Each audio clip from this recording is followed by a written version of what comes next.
Most homes make noises, creaking floor, popping pipes, settling wood. But a Hmong family in Minnesota heard something a house should never make. A baby crying in their attic. They had no baby, no crib, no toys, and when they heard the history of the house, they understood why the crying never stopped. In the early 1990s, the Thao family moved into an old rental home in St. Paul. A fresh start, new jobs, new school, a chance to rebuild. The house was old but clean. Quiet neighborhood, friendly landlord. Everything seemed fine until the first night. At 3:27 a.m., the mom, woke to a sound she couldn't understand. A baby's cry. Soft, weak, coming from above her. She held her breath, listening. The crying slowly faded away. She woke her husband, too, but he heard nothing.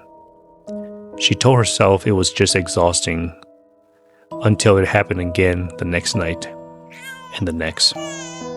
Always at 3:27 a.m., always the same fragile cry, and only Mai could hear it. A week later, Tu suddenly woke up in bed. "I heard it," he whispered. Both of them sat still. The crying traveled through the air vents, soft, uneven, like it was crawling from room to room. Mai went to check on their children, who shared a bedroom. Their son, Thao, who is 10 years old, was asleep in his bed. Their daughter, Mi, who is 4 years old, was curled up quietly in hers. Nothing seemed out of place. But when Mai stepped into the hallway, she heard the crying again, as if whatever was making the noise knew she was there and wanted her to know. The attic door was a simple pull-down panel in the hallway ceiling. It's always stayed shut until the 10th night. Mai stepped into the hallway and froze. The attic door hung open, just an inch, like someone had pushed it downward from inside. "Tu, did you open this?" "No," he said, staring at it. "I haven't touched it." They shut it tight. 2 hours later, a loud thump shook the ceiling. Then soft, dragging sounds, like something small was crawling across the attic boards. The crying returned, but this time it sounded frustrated, uneasy, almost angry. One night, their son Thao sprinted into their bedroom, terrified. "Mom, something was walking above my bed." Mai felt her blood run cold. The attic was directly above her kid's room. "What did it sound like?" she said carefully. Thao swallowed hard. Little footsteps, like a kid. He hesitated. "Mom, is there someone living up there?" Mai didn't answer, because she didn't know. A few mornings later, Mai woke up to an unfamiliar sound. A soft rattling. She followed it to the kid's bedroom and found her daughter Mi sitting in the corner, happily playing with something in her hands. "Mi, what are you doing awake? It's so early in the morning." Mi giggled and held up an object. A baby rattle. Old, yellow plastic, cracked around the edges. Mai froze. "Where did you get that?" Her daughter smiled brightly. "The little baby gave it to me." Mai's heart dropped. "What baby?" Mi pointed upward toward the ceiling. "The baby that cries. He said he wanted to play so he won't cry anymore." Mai softly took the toy from her. Cold, dusty, like it's been untouched for years. Her daughter became upset and started crying. "He's lonely, Mommy. He's very lonely."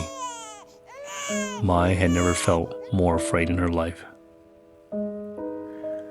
When an uncle came to visit, Mai told him about the crying in the toy. Mai pretty much told him the whole story. After a long pause, he said, "Houses keep memories. Sometimes they keep the things that never left." Mai felt sick. What kind of thing gives my daughter a toy? His eyes darkened. A spirit that died crying will cry forever. Mai whispered, "What should we do?" He shook his head. "There's nothing you can do. Don't talk to it. Don't open the attic. And don't let your children listen to it. Leave this house. Your family can stay with us until you find a new home." Two had enough. He tried to be rational. Perhaps an animal has gotten into the attic. Maybe a squirrel with babies, making all those noises. The next day, he climbed into the attic with a flashlight. Mai waited below, anxiously.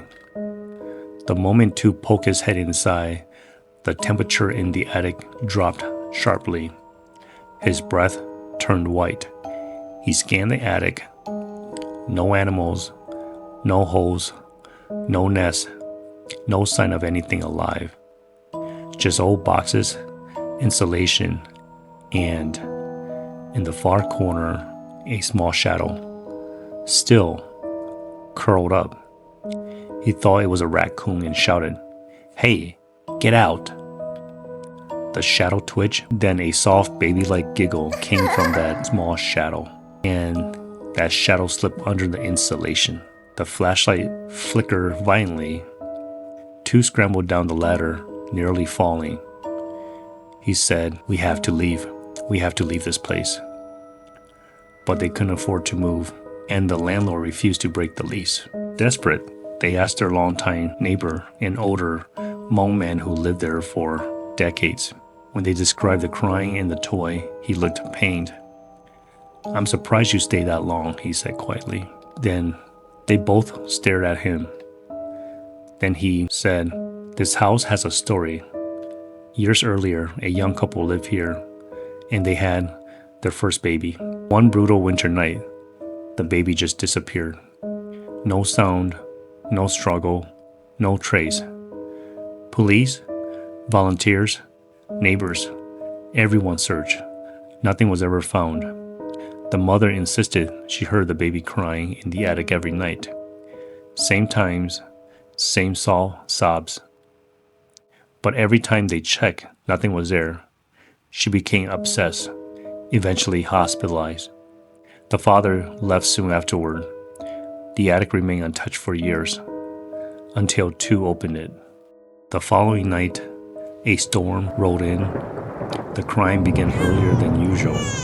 Not soft this time, but loud, raw, unsteady, echoing through the vents and walls. Mi woke and whispered, "Mommy, the baby wants to come down."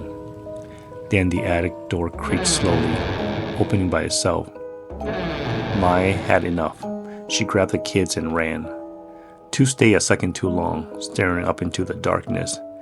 A shape moved at the top of the ladder.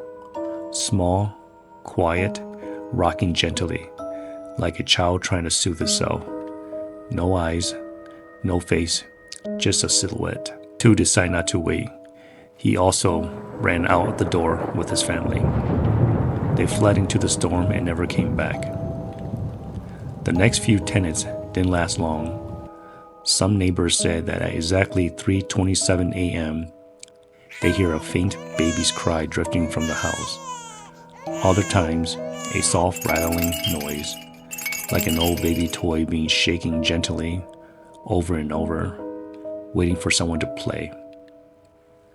So if you ever hear a baby crying in your home and you don't have a baby, don't go looking for it, because some cries aren't meant to be answered.